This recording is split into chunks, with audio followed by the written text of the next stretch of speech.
হজ মৌসুম চলাকালে ভিজিট ভিসাধারীদের মক্কায় প্রবেশে নিষেধাজ্ঞা ঘোষণা করেছে সৌদি আরবের স্বরাষ্ট্র মন্ত্রণালয়।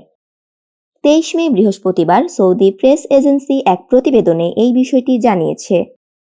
গতকাল 23 মে থেকে মক্কায় হজের মৌসুম শুরু হয়েছে, যা শেষ হবে আগামী 21 জুন।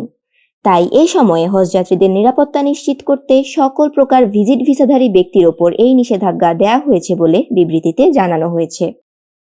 এ সময় হজের অনুমতি ছাড়া মক্কায় ভ্রমণ না করার পরামর্শ দিয়েছে সৌদির স্বরাষ্ট্র মন্ত্রণালয়।